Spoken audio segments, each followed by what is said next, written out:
both parties having the very same view of wanting to ensure that we could conserve these lands in perpetuity. So after a few months of negotiations, TNC and the government of Belize, subject to Cabinet's approval, have agreed to the following by way of a proposed supplemental agreement to be entered between TNC and GOB, called the MFT Supplemental Agreement. A, that land taxes shall be payable on the MFT lands at a rate of $1.40 per acre, the discounted price. The previous government, they were giving free. We're saying, please pay something, just something small.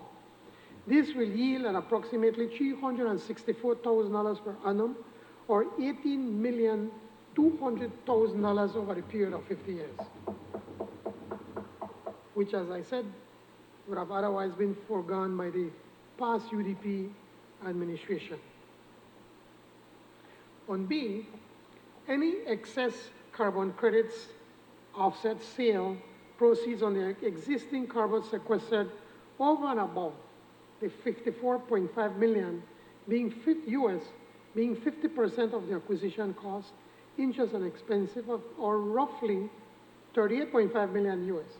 100% of the endowment cost capped at $15 million US, and management costs are capped at $1.1 million US.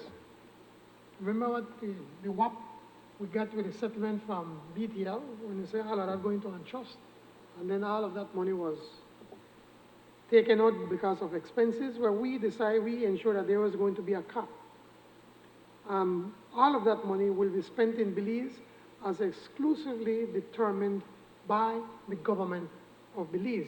The way that you just romanticized, the way you just painted this fairy tale of the TNC is completely contrary to when you and the members from that side stood up in this house and tried to impute improper motives on the previous administration.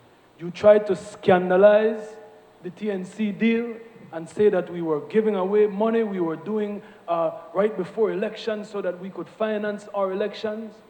Now, all of a sudden, contrary to how you feel about BTL and SMART and saving money for the government, you are so concerned about saving money for the government, and you think that this is such a wonderful deal. This is exemplary. The same way that you thank the TNC and you thank the Maya Forest, you should thank the former U.D.P administration. You should thank the former Minister of Lands, and you should applaud us and him for having the vision that you now have. I'm happy that you've converted. I don't think it was in this house that we first heard about it. It was in the Senate, when our friend, the foreign minister, went to great pains to indeed paint this deal as a corrupted deal, happening days before the election, criticizing my colleague, the member for Corozal North, for not having the authority to sign this at all.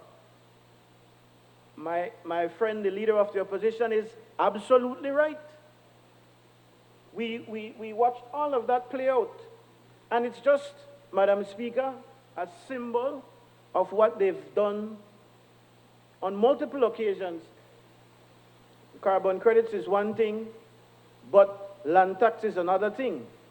And Madam Speaker, the Prime Minister would have you believe that the actions, in fact, he used the words he used the exact words that he used to describe what the U.D.P's agreement was. You see, Madam Speaker, what he has to do is to try to make some amendment to make it look like what the U.D.P had agreed to was wrong and crazy. He used words like defect. There were defects in the agreement. He used words like foregone, that the government would have foregone the land tax.